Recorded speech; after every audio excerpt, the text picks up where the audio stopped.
Bonjour tout le monde. J'imagine que plusieurs d'entre vous sont venus ici avec en tête la guerre commerciale. Ouais, ouais, carrément. Donc je disais, ouais, vous avez sans doute en tête la guerre commerciale boostée par Trump cette dernière semaine, comme les discours militaires de Macron. Et peut-être que vous avez fait le lien entre cette actualité et le sujet de ce topo, donc qui est la machine capitaliste du XXIe siècle est-elle en crise?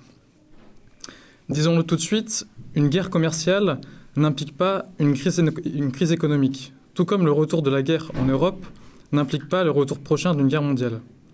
Le capitalisme n'a rien d'automatique. Les années 1930 ne sont pas nécessairement de retour. Autrement dit, la politique économique agressive de Trump, le réarmement généralisé, mais aussi, il faut le dire, le cirque politique, ne démontre pas que nous sommes devant une crise politique et économique, même si ces indicateurs nous poussent à penser que la machine capitaliste court à sa destruction. En tant que marxistes, nous faisons un lien entre l'actualité des licenciements et l'actualité guerrière. La scène politique s'imbrique dans le champ économique. On analyse donc les bouleversements apportés par Trump comme des signes des bouleversements économiques de fond.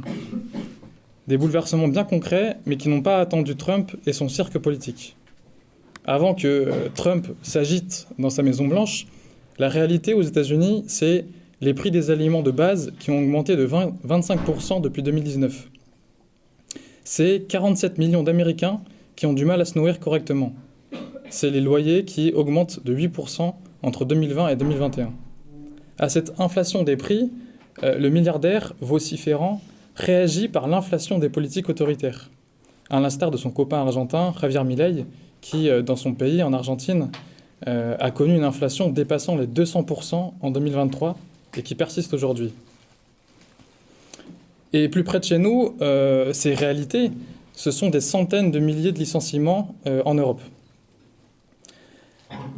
Elles proviennent d'entreprises emblématiques comme Volkswagen ou Michelin. Le tout est difficile à chiffrer, mais en France, la CGT évalue prudemment à 300 000 emplois menacés.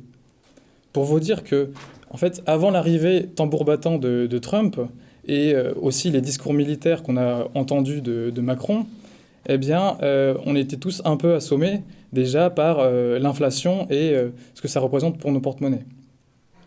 Donc, en attendant que la guerre arrive, nous sommes des milliards à regarder notre porte-monnaie, la tête courbée par le travail ou par la recherche de travail.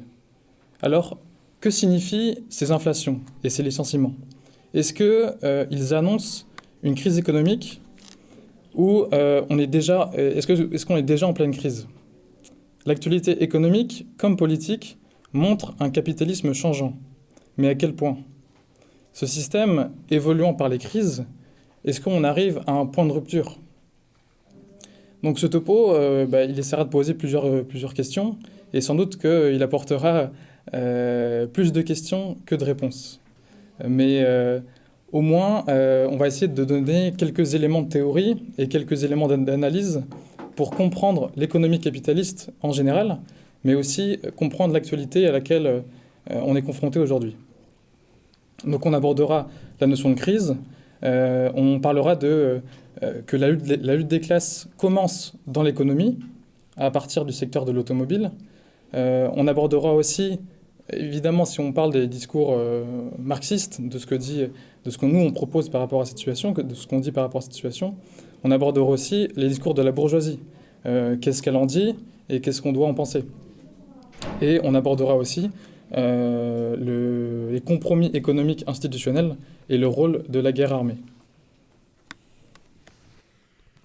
Sacré programme donc. Mais alors pour se donner des moyens de repartir de ce topo avec quelques éléments qui permettent quand même de mieux comprendre les dynamiques économiques qui se cachent derrière les grandes actualités de la période, une période qui est à la fois menaçante pour la classe ouvrière et riche de luttes et donc d'occasions à saisir pour nous révolutionnaires, il faut se poser quelques bases de ce que c'est que l'économie capitaliste. Modestement évidemment, on n'a que 40 minutes devant nous. Mais pour parler de l'analyse de l'économie capitaliste, la référence encore aujourd'hui, ça reste Marx, qui nous a fourni des clés de compréhension assez essentielles de comment s'organise l'exploitation de notre classe et comment du profit pour la bourgeoisie en est extrait. Alors déjà sur l'exploitation capitaliste, en regardant de loin, on voit qu'une part largement majoritaire de la population elle va vendre sa force de travail, son temps, son énergie donc, à celles et ceux qui possèdent les moyens de production, mais aussi de communication et d'échange. Les usines tout comme les bureaux, les routes comme les réseaux sociaux, les câbles internet sous-marins comme les mines. Tout ce qui sert à fabriquer et à faire circuler les moyens de subsistance de toute l'humanité, y compris donc par la production capitaliste, soit la transformation de cette force de travail qui est vendue en une marchandise échangeable, vendable, etc. Là, on arrive déjà à un stade où on gratte un peu sous la surface. Maintenant, si on va vraiment en profondeur, on voit une nette distinction entre cette exploitation capitaliste et les systèmes économiques qui l'ont précédée. Alors ce n'est bien sûr pas sa seule caractéristique, mais moi je voulais revenir sur donc une caractéristique qui différencie l'exploitation capitaliste des formes d'organisation économique précédentes, qui est la séparation entre le travail nécessaire et le surtravail. Alors comme défini par Marx, ces deux temps de travail cumulés, ils forment la totalité du travail productif, tant sur une journée que sur une semaine, que sur toute une vie en fait. Le travail nécessaire d'une part, c'est le travail que va fournir le travailleur ou la travailleuse pour pouvoir reproduire l'équivalent de la valeur de sa propre force de travail, c'est-à-dire de quoi subvenir à ses besoins les plus élémentaires. Là, on parle de logement, de nourriture, de vêtements, etc., de survie, en somme. Alors, le surtravail, de l'autre côté, ou travail supplémentaire, on peut l'appeler comme ça aussi, c'est le reste de ce temps de travail qui n'est pas rémunéré par le patron, puisque c'est sur ce temps de travail qu'il fait du profit. C'est pour ça qu'on parle de l'exploitation capitaliste comme d'un vol. Sans être plus correct par le passé, loin de là, la distinction entre ces deux temps de travail, elle a déjà été bien plus claire. Sous le féodalisme, par exemple, ces deux temps de travail sont bien distincts. Si on schématise, j'insiste sur le fait qu'on schématise, le serf, il va par exemple travailler 3 jours sur ses terres et bénéficier de la majeure partie de sa récolte pour subvenir aux besoins de sa famille, se nourrir, etc. Puis 3 jours sur les terres du seigneur pour le seul profit de ce seigneur. Alors de même pour l'esclavage, encore une fois, je grossis volontairement le trait pour que vous saisissiez un peu l'idée. Dans les plantations de coton, l'esclave il va travailler le plus clair de son temps dans les champs de son maître, mais il disposera d'un petit carré de terre pour s'entretenir lui-même, donc avec son propre travail. Tout ça pour dire qu'on voit, dans ces exemples, assez distinctement ce qui est accaparé par la classe possédante, donc les 3 jours au travail sur la terre du seigneur et les champs de coton du maître, et le travail que fournissent les exploités pour eux-mêmes. Mais sous le capitalisme, les fruits du travail total, donc d'un travail nécessaire et du surtravail, ce sont des marchandises, on l'a dit plus tôt, qui ont vocation à s'échanger contre des biens et des services. L'ouvrier à PSA, vous voyez bien qu'il ne rentre pas chez lui avec les portières qu'il a fait dans sa petite chaîne dédiée dans l'usine. Non, il repart avec une partie du futur profit de l'entreprise sous forme de salaire qu'il va dépenser pour payer son loyer, sa bouffe, etc. Cependant, on voit réémerger plus clairement cette séparation si on considère l'économie et la production dans son ensemble. Une petite formule, promis, il n'y en aura pas beaucoup dans ce topo, mais elle est importante. Si on admet que la dépense de travail de tous les travailleurs sur un mois, c'est grand H, voilà, on va dire grand H, et que la partie consommée par les travailleurs du fruit de tout ce travail pour subvenir à leurs besoins et éventuellement pour se faire plaisir de temps en temps, c'est petit h. Le travail total fourni par ces travailleurs, moins le travail fourni pour produire la partie dont ils pourront jouir, c'est la plus-value. D'où, et là je vous ai fait un petit schéma, c'est juste la formule. Comme ça vous visualisez un peu. Plus-value égale H, grand H, moins petit h. Voilà, c'est juste la formule. Comme ça c'est un peu plus clair, parce que je me doutais qu'on n'aurait pas de tableau. L'intérêt du travailleur, donc, c'est que petit h soit le plus grand possible pour récupérer le plus possible du fruit de son travail. L'intérêt des patrons, c'est que petit h soit le plus petit possible pour faire ce qu'on peut appeler grossièrement une marge plus importante, donc une plus-value plus importante sur le dos du travail de leurs ouvriers. Alors, pour ce qui est ensuite de comment est-ce qu'on va fixer la valeur de cette marchandise, et cette valeur, en fait, elle est indispensable, parce que la marchandise, on l'a dit, ça s'échange, donc pour échanger, il faut une valeur. Marx il théorise une loi, sobrement appelée la loi de la valeur. Alors, la valeur d'échange d'une marchandise, c'est, selon cette loi, déterminée par le temps de travail socialement nécessaire à sa production. Donc logiquement, plus la production d'une marchandise demandera du temps de travail total évidemment, plus cette marchandise aura une valeur d'échange importante.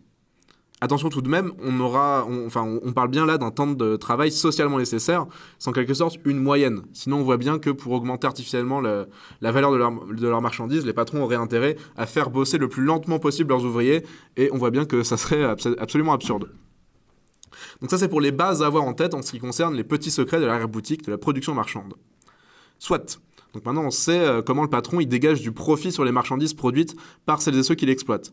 Reste que si on ne les vend pas, ces marchandises qui renferment la plus-value, elles n'ont aucune valeur. Il faut actualiser leur potentiel de profit, sinon tous vos travailleurs, ils ont bossé pour rien, ça serait quand même dommage. Et si d'une part le capitalisme, il a cherché, et cherche toujours par ailleurs, des façons de maximiser la production d'un travailleur sur un temps de travail total identique, dans les 15 dernières années, les capitalistes ils progressent énormément en parallèle en ce qui concerne l'optimisation de leurs profits dans le domaine de la logistique. On y reviendra ensuite. Sur le premier aspect d'abord, la maximisation de la production à temps de travail total égal, on pense à Ford évidemment, qui s'est fait champion de la bourgeoisie dans le domaine de la vampirisation de la force de travail, avec le travail à la chaîne, qui s'est répandu comme une traînée de poudre dans toutes les usines ensuite. Avec ce travail à la chaîne, de plus en plus mécanisé, on décuple la production horaire des ouvriers, donc on produit beaucoup plus de marchandises avec le même temps de travail, sans avoir augmenté en conséquence la part de travail nécessaire. Donc si on reprend notre merveilleuse équation, le petit h, il devient ridicule comparé au grand H. Et donc, on a évidemment une plus-value plus importante pour le patron. Cette évolution, au travers de ce seul exemple, permet de toucher du doigt ce que c'est réellement l'exploitation capitaliste. C'est une optimisation de l'humain pour le profit. Cette dynamique, dans l'évolution du travail sous le capitalisme, de contrôle des ouvriers en permanence, de division des tâches selon l'efficacité du tout, ce machinisme et surtout cette marchandisation du temps de travail, donc le fait de considérer le travail fourni comme une variable à ajuster, ou plutôt à réduire, au vu de la valeur qu'aura pour le patron le produit fini, elle mène à une automatisation du temps de travail. Sauf que pour la plupart d'entre nous, ce temps de travail, c'est la plus grosse partie de nos journées. Donc c'est là une aliénation totale de nos vies en réalité. Tout ça pour maximiser les profits qui ne sont pas les nôtres et dont on voit de moins en moins la couleur. Ça c'est un peu pour dresser le tableau de l'horreur de la production marchande. À ce stade, sur le deuxième aspect du développement de l'économie capitaliste, il faut que ce profit se concrétise. Il faut vendre. C'est la base du système. Et plus on développe la logistique des échanges, plus pour vendre cher, il faut vendre vite et au bon endroit. Alors ça inclut de développer tous les réseaux de négociation, mais surtout les réseaux de transport. Parce qu'entre une marchandise, super, vraiment, c'est exactement ce que vous voulez, sauf qu'elle arrive dans un mois, et une marchandise vachement moins cool, beaucoup plus chère, mais qui sera là dans 24 heures, c'est souvent la deuxième qui a tendance à gagner au grand jeu du marché.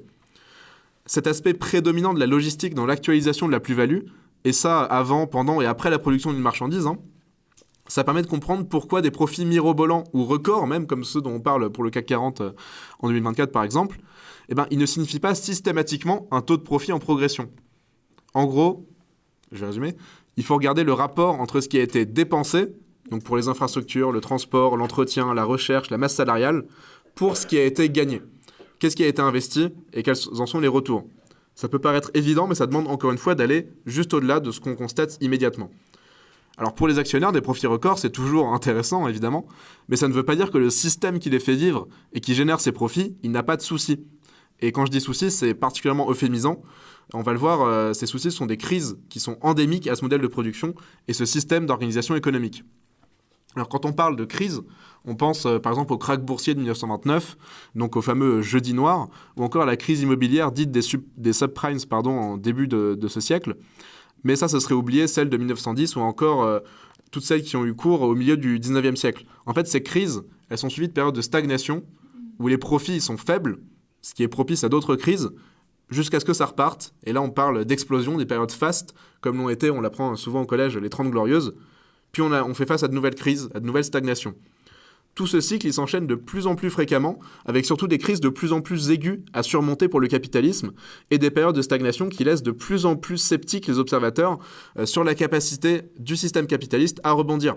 Alors pour vous dire, c'était déjà le cas de Trotsky en 1922, qui, en voyant la Première Guerre mondiale comme une tentative infructueuse des bourgeoisies européennes de s'en sortir, se dit que ça y est, c'est foutu, là, elles sont au fond du trou.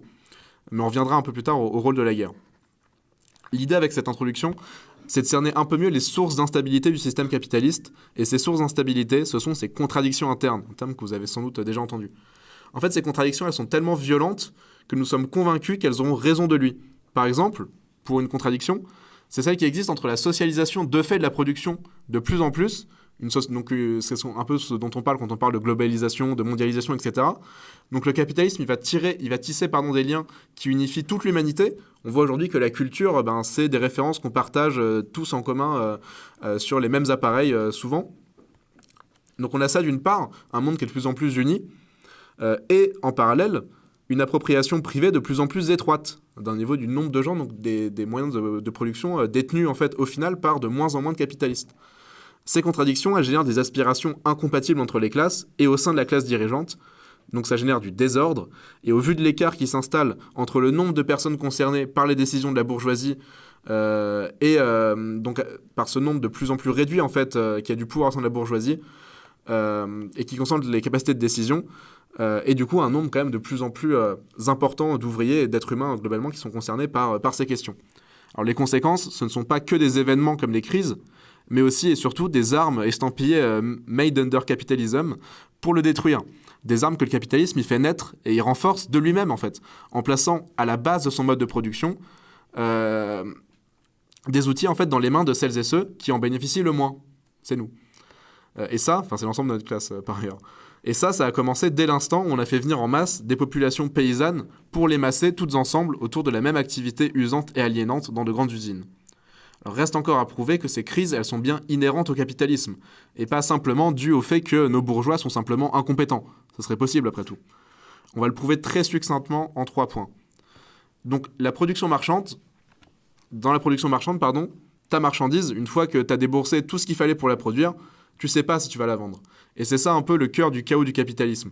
Cette anarchie, elle est bien inhérente à une production marchande, et donc surtout au capitalisme, et elle rend particulièrement fragile un système économique interconnecté à échelle mondiale. Parce que du coup, on va produire, mais sans plan forcément pour la suite. C'est lié au fait, c'est mon deuxième point, que cette production, elle est décidée sans connaître les besoins et le pouvoir d'achat. Ça, c'est rendu possible par le simple fait que les moyens de production, ils soient pas aux mains des consommateurs. Chacun produit dans son coin avec le but de vendre le plus possible, donc de produire le plus possible.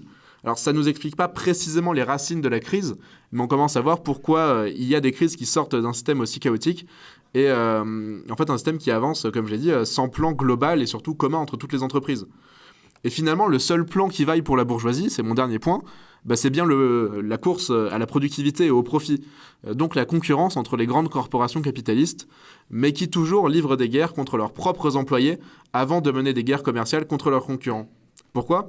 Parce que, comme tout le monde l'a bien en tête maintenant, j'espère, le cœur du profit capitaliste, il se trouve dans la baisse du coût de travail qui entraîne une baisse de la valeur propre des marchandises. En gros, payez moins vos employés, mais pour faire de la marge sur vos marchandises. Donc quelque part, le coût du profit, c'est une guerre de classe ouverte. En fait, la dispersion des centres de décision en une multitude d'entreprises qui sont constamment en concurrence les unes entre les autres et qui cherchent sans cesse à augmenter la productivité du travail, ça a tendance à faire baisser la part de la valeur de la marchandise issue du travail humain, une fois celui-ci difficilement optimisable. On ne peut pas payer les gens à un point qu'ils pourront plus reproduire leur force de travail pour le lendemain, sinon tous vos employés ils meurent en un mois et ça n'a aucun intérêt. Et donc là, en fait, on va voir arriver les machines dans la production. Marx, il parle de l'augmentation de la composition organique.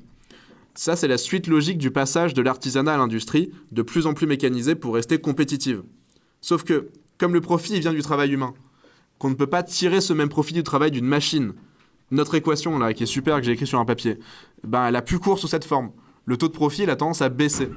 Pas forcément la masse des profits, mais le taux du profit que vous tirez de votre marchandise. Donc, la vraie question, c'est pas tellement pourquoi est-ce qu'il y a des crises dans le capitalisme, c'est plutôt comment est-ce que ce château de cartes qu'ils ont monté sur notre dos, il s'effondre pas de lui-même au vu de toutes ces contradictions. Et en fait, c'est parce que c'est là le rôle de l'action de la classe ouvrière, d'y mettre l'ultime pichenette, et le nôtre, en tant que révolutionnaire, c'est de porter à cette fin une politique révolutionnaire. Et ça demande de pouvoir comprendre la période à la lumière de cette analyse marxiste et de l'économie capitaliste.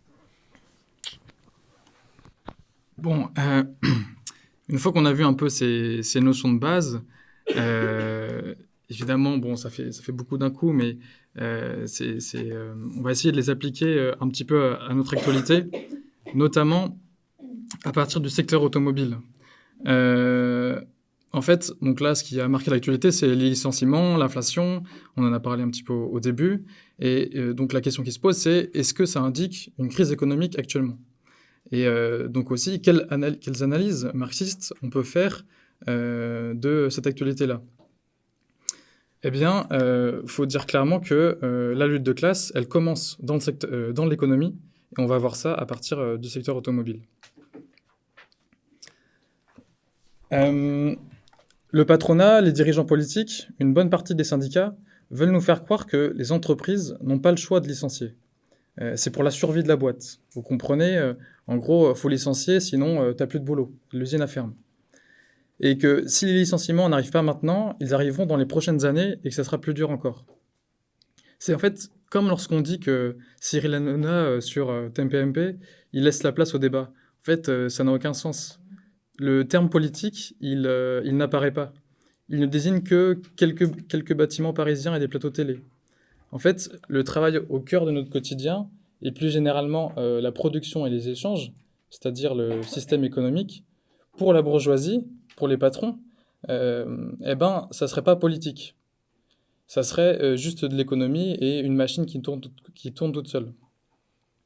Pourtant, si la politique doit s'entendre comme décider de nos vies et organiser la société, l'économie en fait évidemment partie. Le patronat, lui, il le sait, et c'est pour cette raison qu'il dépolitise les licenciements. Et le danger, pour lui, c'est qu'on se rende compte que la lutte des classes commence dans l'économie. Ces derniers mois en France, des centaines d'entreprises ont annoncé des plans sociaux comme on n'avait pas vu depuis plusieurs années. Ça faisait bien 2017, 2013 et peut-être 2009 qu'on n'avait pas vu une vague de licenciements comme aujourd'hui. Le secteur automobile est parmi les plus touchés. On a eu la fermeture de l'usine Emma France avec 280 postes supprimés, la fermeture des sites de Michelin, c'est 1200 personnes qui ont été jetées à la rue, et puis c'est des licenciements ou des menaces chez d'autres entreprises comme Valeo, Bosch, Continental, Ligier. Les raisons invoquées par les dirigeants s'assemblent. Ils parlent de reconversion difficile vers l'électrique, ils parlent de dégradation de la compétitivité européenne, notamment face à la Chine, ils parlent d'inflation, ils parlent d'hausse des coûts de la matière première. Mais en fait, il y a un truc qu'ils disent pas, c'est que ça soit Carlos Tavares, qui est le PDG, l'ancien PDG de Stellantis depuis quelques mois, que ça soit Florent Menegaux, qui est le PDG de Michelin, ils oublient de préciser qu'aucun d'entre eux ne perd de l'argent. Qu'au contraire, toutes ces entreprises qui ont licencié font des bénéfices mirobolants. Michelin, c'est 2 milliards. 2 milliards de bénéfices et 1200 salariés jetés sur le pavé. Stellantis, c'est 18 milliards de bénéfices.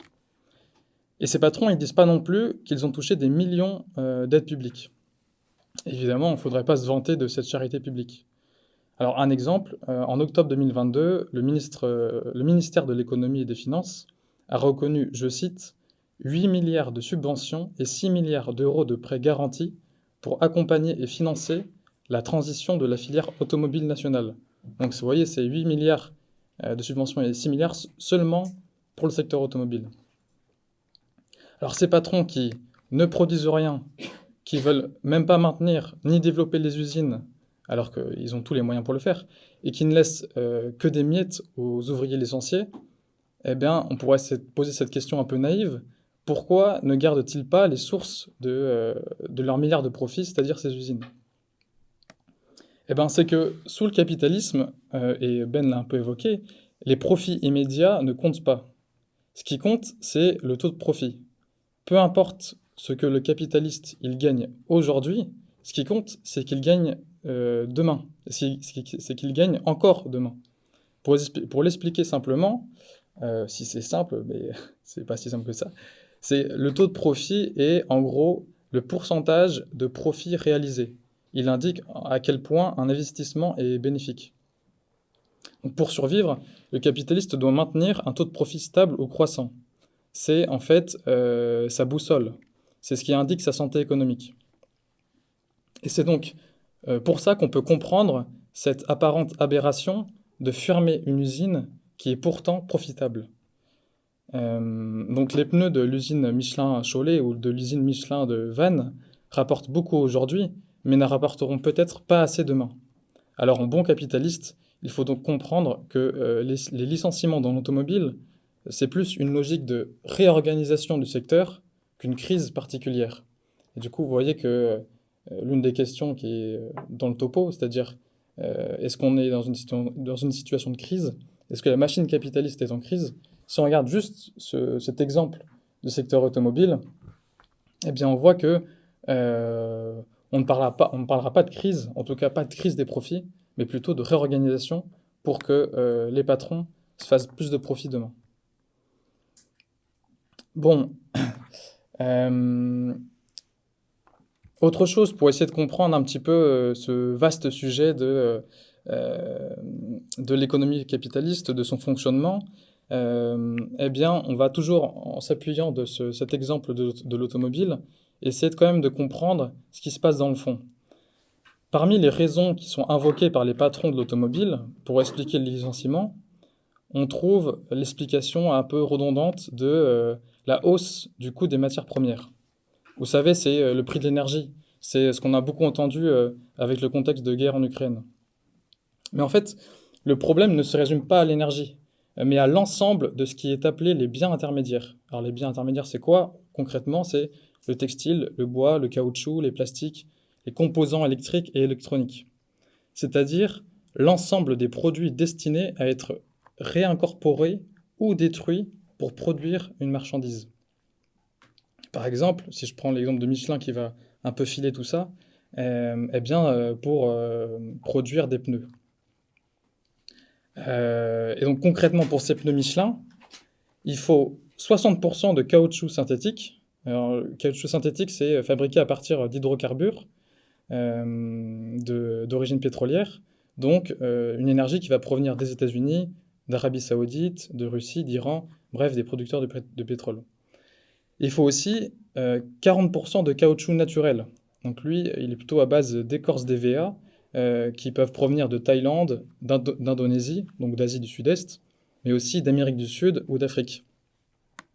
Et vous ajoutez à ça, à ces produits, des produits de remplissage, et vous avez fait en fait le tour du monde. Vous voyez que juste pour produire un pneu, vous avez besoin de matières premières qui viennent de partout.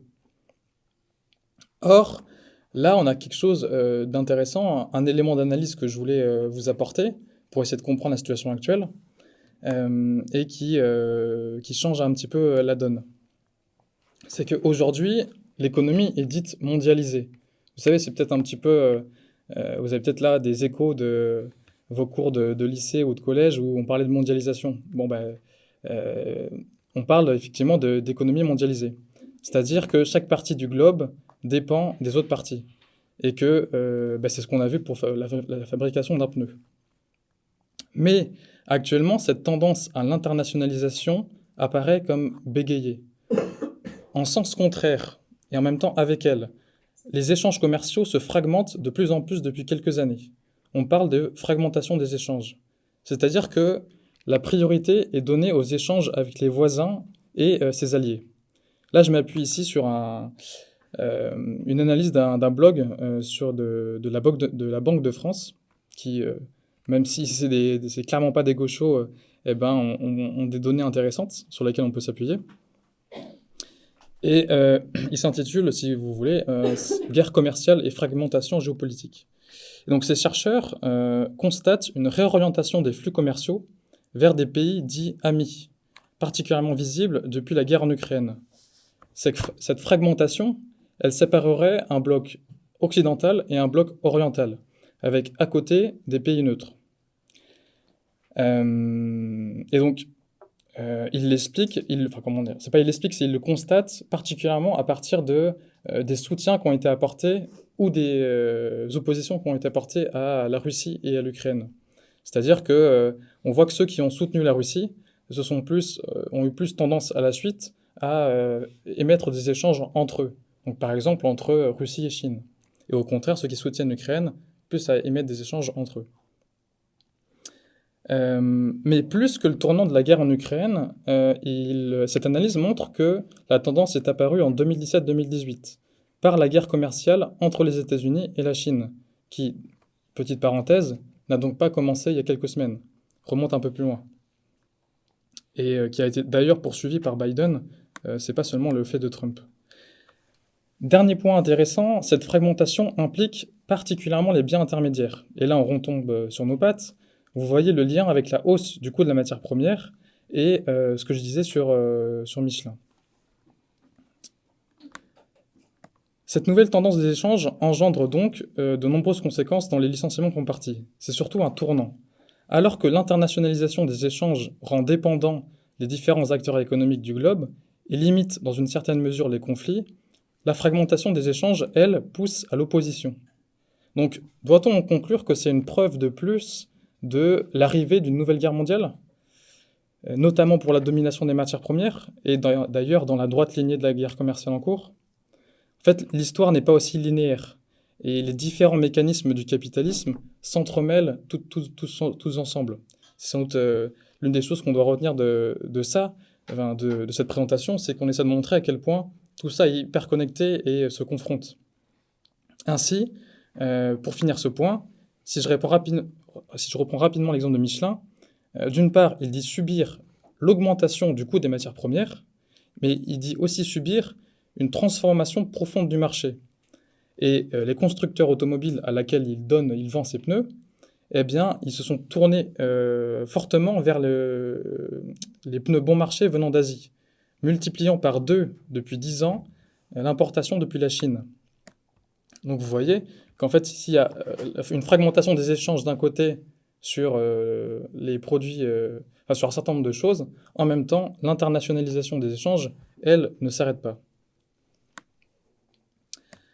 Donc, bon, vous voyez que c'est compliqué, qu'il y a tout un tas de paramètres à prendre en compte, mais il faut dire aussi que la plupart des discours bourgeois qui sont relayés dans les médias ne nous aident pas à s'approcher du fonctionnement de l'économie.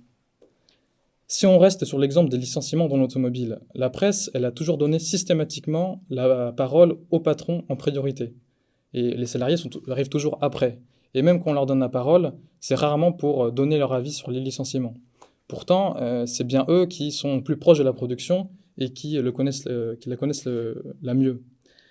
Ceci dit, on ne doit certainement pas ignorer la parole bourgeoise, que ce soit les patrons, les dirigeants, les scientifiques.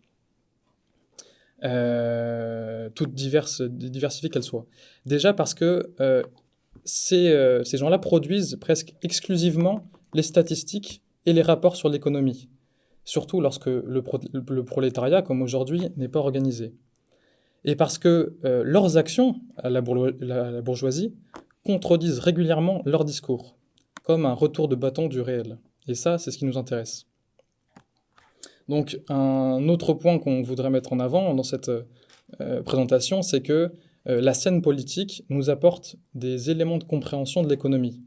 Et ce qu'il faut surtout regarder, c'est l'action concrète de la bourgeoisie et certainement pas ses discours et ses théories.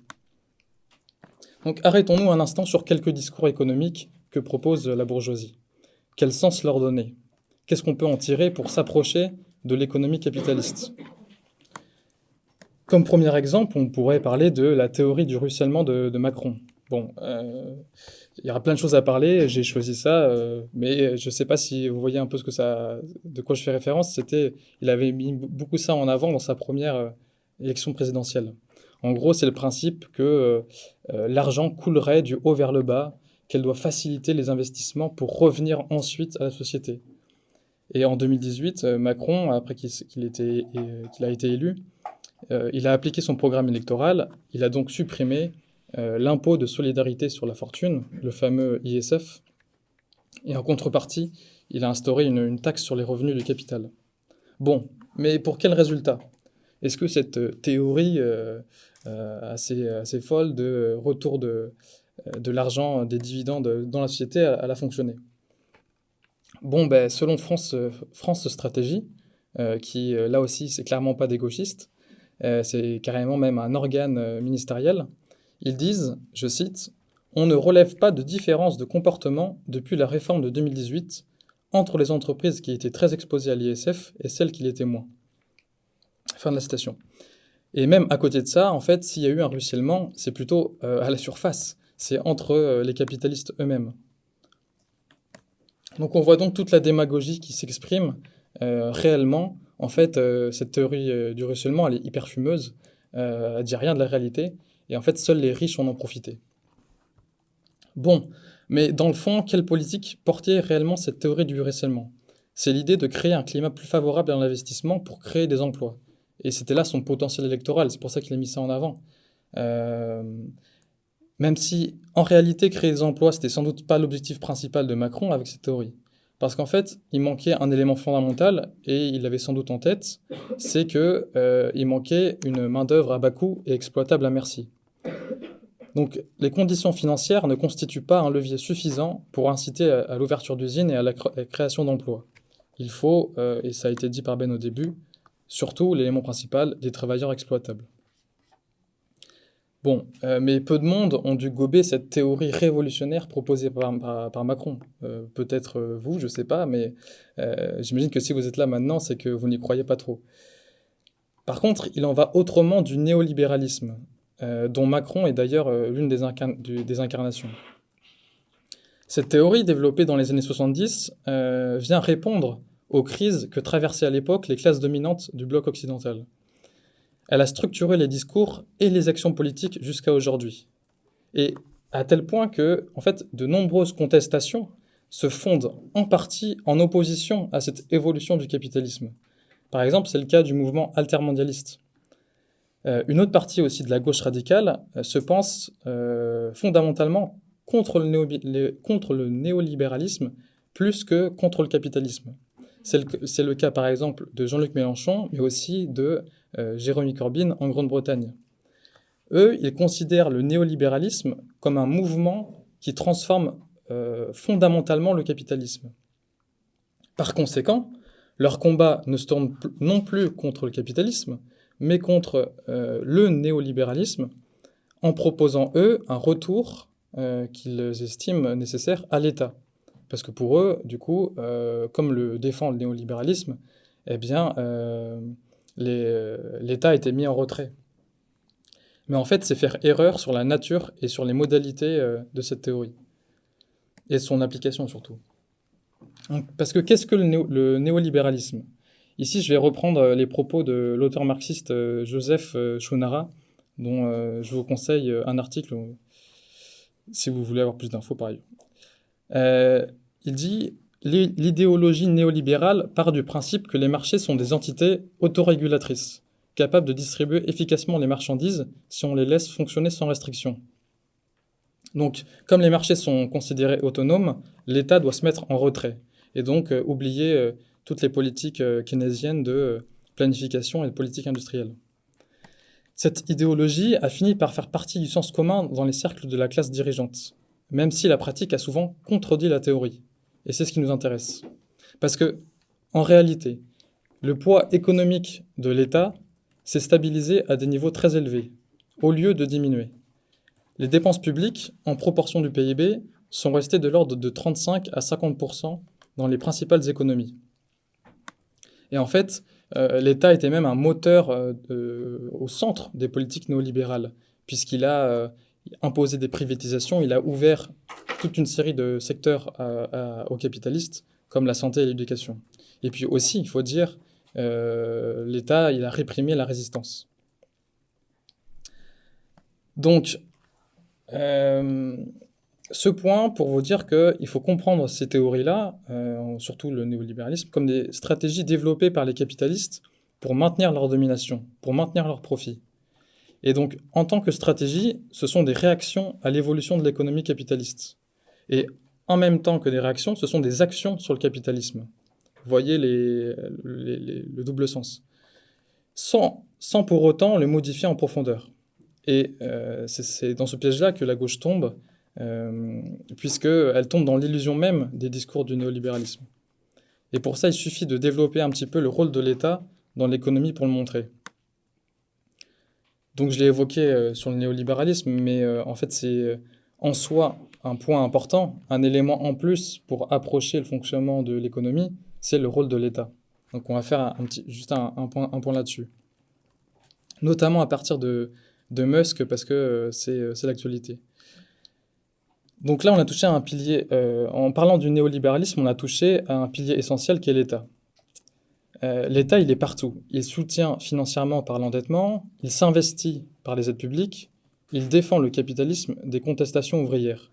Il protège sa bourgeoisie nationale des bourgeoisies extérieures. C'est un peu la pieuvre sur laquelle repose le système économique.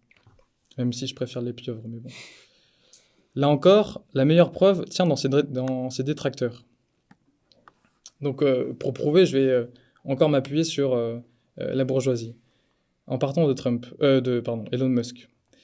Alors que Elon Musk, en tant qu'homme politique, taille à la tronçonneuse les services publics américains, comme son copain Javier Milei, de l'autre côté, Elon Musk, le capitaliste, lui, reçoit des milliards d'aides publiques. Et ça, une récente enquête du Washington Post, un journal américain, l'a affirmé. Ils disent Elon Musk est l'un des plus grands bénéficiaires des deniers publics du pays. Depuis 20 ans, Elon Musk et ses entreprises ont reçu au moins 38 milliards de dollars du gouvernement en contrats, prêts, subventions et crédits d'impôt, souvent à des moments critiques, dont près des 2 tiers au cours des 5 dernières années. Ces soutiens financiers ont contribué à faire de lui la personne la plus riche du monde. Parce que oui, petite parenthèse, c'est l'homme le plus riche du monde actuellement. Et tout le paradoxe, c'est que, en même temps de ça, aujourd'hui, Trump l'a placé à la tête du DOGE, le département de l'efficacité gouvernementale, et Elon Musk taille dans les services publics par millions de dollars. Il s'attaque à l'éducation, à la science, à l'environnement, mais ne touchera sans doute jamais à l'argent qui lui revient. Supposons plutôt qu'il préférera s'attaquer au Washington Post, comme d'ailleurs l'administration américaine s'est attaquée à toute une série de livres comme 1984. Bon, mais pour finir, qu'en est-il de la guerre? Parce que c'est vrai que quand on parle de crise du capitalisme, un truc qui revient souvent, d'ailleurs c'est l'exemple que j'ai donné avec Trotsky, c'est la guerre. Si les capitalistes ils sont obligés de se tuer entre eux et d'envoyer les ouvriers se tuer entre eux, c'est quand même que ça va relativement mal. On va se pencher là-dessus. Alors déjà, on admet la baisse tendancielle du taux de profit. Et je vous avais hypé avec la guerre, mais on revient quand même avec un truc un peu théorique. Donc cette baisse tendancielle, c'est une contradiction fondamentale de l'économie capitaliste, qui veut que la part de ce que les capitalistes y gagnent dans la production marchande, elle aille à la baisse, pour tout plein de raisons qu'on a déjà pu évoquer ici. Alors ça signifie pas qu'il baisse effectivement en permanence, qu'il gagne de moins en moins. Par contre, ça veut dire que la bourgeoisie doit régulièrement appliquer une pression, et surtout une pression de plus en plus importante au fil du temps, sur les travailleurs et les travailleuses, pour contrecarrer cette baisse. Donc elle implique que le capitalisme, il ne peut pas être un système stable, en fait, par nature, qu'il a des recours pour contrecarrer ces contradictions internes, mais que ces recours eux-mêmes, ils le fragilisent. Bon. Vous voyez le capitalisme comme un oiseau. On peut prendre un oiseau pas spécialement sympathique, genre un vautour. Alors la baisse tendancielle du taux de profit, imaginons que c'est un boulet qui pèse sur la patte de cet oiseau et qui l'empêche de prendre son véritable envol. Mais imaginons maintenant que l'oiseau il puisse prendre des dopants pour contrecarrer le poids qu'il retient. Et ce poids, donc la baisse tendancielle du taux de profit. Et malgré ça, repartir de plus belle, mais pour un temps limité, et avec un dopant qui est mauvais pour son cœur à long terme. Et ben, un de ces dopants, c'est l'impérialisme. En quelques mots, l'impérialisme, donc la soumission par une frange de la bourgeoisie d'autres bourgeois, pour faire très court, vraiment très très court. D'où le fait que, pour nous, et comme l'a exposé mon camarade, la géopolitique, elle dépend des dynamiques économiques à échelle mondiale. Et c'est comme ça qu'on peut comprendre la marche du monde. Alors, ce qu'on observe aujourd'hui, si vous lisez la presse communiste révolutionnaire, vous savez bien que le massacre du peuple palestinien, c'est pas une question de religion. Que la défense de l'Ukraine, ce n'est pas une contre-offensive du camp de la démocratie. Non, maintenant, le but de la critique de l'économie capitaliste, une fois qu'on a ça en tête, c'est de comprendre ces phénomènes, certes, mais d'aller au-delà, de voir les rouages du capitalisme. Vous en connaissez quelques-uns avec cette petite introduction. Et surtout de comprendre ces rouages, comment ils tournent, qu'est-ce qui les bloque, qu'est-ce qui les fait accélérer, et qu'est-ce qui fait qu'au final, ils ne pourront pas tourner indéfiniment. Alors, on voit aujourd'hui que cette marche à la guerre, avant tout, c'est une guerre qui est menée par le patronat aux plus pauvres d'entre nous. Que les aides publiques, elles ne suffisent plus à satisfaire les actionnaires des grands groupes, qui licencient maintenant à tour de bras. Un exemple encore sur les licenciements. Après le confinement, en fait, tous les milieux de la tech, qui avaient énormément vendu quand tout le monde était bloqué chez soi et qu'on n'avait rien d'autre à faire que d'être sur une tablette ou sur une console de jeu, et en fait, ça fait que ces domaines donc, de la tech, ils ont fait des profits absolument records. On a des boîtes, notamment en France, qui ont fait du 100% de taux de profit en quelques années. C'était énorme. Sauf qu'après le confinement, quand les gens ils retournent au boulot et qu'ils ont un peu moins de temps pour ça, les actionnaires qui avaient investi quand c'était favorable dans ces grands groupes de la tech, ils veulent garder au moins un taux de profit constant. Et donc c'est là qu'on a assisté à deux choses. Déjà des licenciements de masse dans le milieu du jeu vidéo. On a écrit des articles là-dessus sur le site. Mais aussi à une reconversion. Parce qu'en fait, qu'est-ce que c'est des gens de la tech si ce n'est des programmeurs, des gens qui savent coder? Et donc en fait, pour la bourgeoisie, ça ne fait aucune différence si tu es en train de coder le prochain Assassin's Creed chez Ubisoft ou si tu programmes des drones qu'on va envoyer en Ukraine. Ça, c'est aussi pour vous donner un peu une idée de comment est-ce que... qu'est-ce que c'est en fait la marchandisation du travail. Parce que j'imagine que pour les employés qui ont été reconvertis, ça n'a pas du tout le même sens, en fait, de bosser chez Ubisoft ou de bosser pour des entreprises militaires. D'ailleurs, beaucoup ont refusé ces nouveaux jobs. En fait, ce qu'on voit, c'est qu'avant de mourir pour leur guerre, pour qu'une bourgeoisie nationale elle gagne quelques terres rares en Europe de l'Est, que quelques entreprises elles puissent s'offrir le juteux chantier de la reconstruction de la bande de Gaza, avant même que les usines d'armement elles tournent à plein régime, ces guerres, leurs sales guerres, en fait on les finance par notre travail, et nous les financerons par le budget d'austérité. Là je viens de prendre l'exemple de la France. Mais cette guerre aux pauvres, les politiques réactionnaires, elles l'intensifient partout sur la planète. C'est un peu ce qu'on a montré juste avant aussi. Et c'est ça la pressurisation du prolétariat. Une autre façon utile de contenir les masses avant de mieux les exploiter, ça reste de les faire s'entretuer. Mais la guerre, ça a un coût pour le capitalisme. Le premier étant quand même le sacrifice d'une grande part de sa main-d'œuvre. Il a donc recours au conflit ouvert, je vais pas réussir à le dire, uniquement de manière exceptionnelle. Donc que si ses besoins le justifient. C'est aussi pour ça qu'il décide simplement parfois de stopper ces guerres qu'il a commencées lui-même, quand elles sont plus profitables en fait, pour ces entreprises. C'est un pouvoir insoutenable, en fait, quel capitalisme sur nos vies, de survie ou de mort sur l'ensemble de notre classe. Et ce, à travers le monde entier. Quelques éléments de conclusion avant de laisser la parole à la salle. Alors, ce topo, il brosse très large, on a touché du doigt des problèmes. Il est peut-être même un peu fouillis, je vous le concède. Mais la discussion, elle sera aussi là pour porter les débats et approfondir ces questions. Pour conclure, le capitalisme, il tend à une annihilation de l'espace par le temps. Alors, qu'est-ce que c'est que ça ? En fait, c'est l'aboutissement du progrès logistique. Et donc surtout, on l'a vu, des transports et de la vente de marchandises. Des domaines qui sont aussi possédés par les capitalistes, évidemment, mais qui dépendent d'un travail humain important. En un mot, c'est Amazon Prime, vous avez votre colis en 24 heures. En ce faisant, et alors que le capital il se concentre de plus en plus dans les mains d'une poignée qui subordonne par diverses violences, y compris d'autres capitalistes, on a de nouvelles concentrations ouvrières qui émergent. Et en ce qui concerne cet aspect logistique de la vente de marchandises, justement, certes, les concentrations ouvrières dont je vais parler, c'est loin d'être les seules articulations de la machine d'enrichissement de la bourgeoisie mondiale. Mais ça donne quand même malgré tout une bonne idée de la force réelle que conserve notre classe au XXIe siècle. Que ce soit les data centers, ou l'entretien des câbles transocéaniques, ou les nexus de transport que sont devenus le canal de Suez ou de Panama. Imaginez-y les effets d'une grève. Regardez les conséquences d'un bateau qui passe de travers le canal de Suez il y a quelques années. La bourgeoisie, elle était en panique dans le monde entier. Ou encore une grève à Amazon, comme elle commence à émerger aux États-Unis et comme elle commence à se discuter en France. Amazon qui est quand même devenu le premier employeur de pas mal de coins du pays.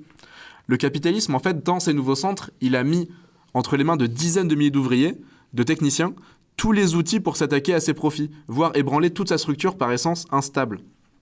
C'est en réalité ce qu'il a fait sur l'ensemble de la planète, souvent de force. Le capitalisme, il est pourri. Et ces crises sont des soubresauts d'une mort qu'il retarde par des politiques institutionnelles qui nous vendent encore l'illusion qu'on peut régler les problèmes inhérents du capitalisme en son sein dans le seul but de confondre notre classe qui pourtant fait tout tourner dans cette société. Et par la guerre, l'impérialisme, en fait, il va repartager le monde ou ouvrir de nouveaux marchés. L'armement, la reconstruction, souvent au profit des mêmes groupes d'ailleurs, on a déjà pu l'évoquer. En fait, ce sont ces dynamiques de préservation du capitalisme qu'on observe encore aujourd'hui. On l'a montré encore une fois.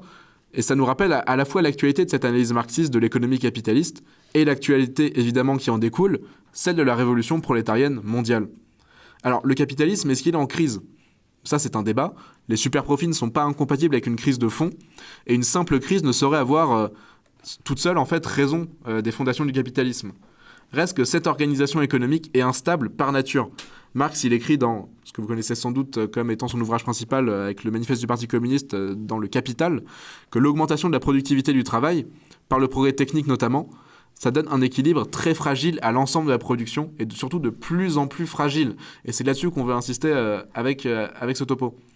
En fait, face à ce système qui est mourant, qui devra faire preuve de méthode d'une violence exacerbée pour se maintenir à flot et artificiellement accroître toujours ses profits contre sa propre nature, comme il fait déjà démonstration en fait, de ce genre de violence, il est indispensable de comprendre le capitalisme pour mieux lui porter le coup de grâce, comme il l'a fait par lui-même de la classe ouvrière, sa fossoyeuse. Le capitalisme, il connaîtra toujours des crises, même si elles pèsent sur les profits de la bourgeoisie. Nous, on les paiera de nos vies et de notre travail. C'est pour ça qu'on veut confisquer définitivement à la classe possédante ce droit de décision sans partage sur la production, parce que la bourgeoisie n'est pas capable seule de répondre aux crises qu'elle engendre elle-même.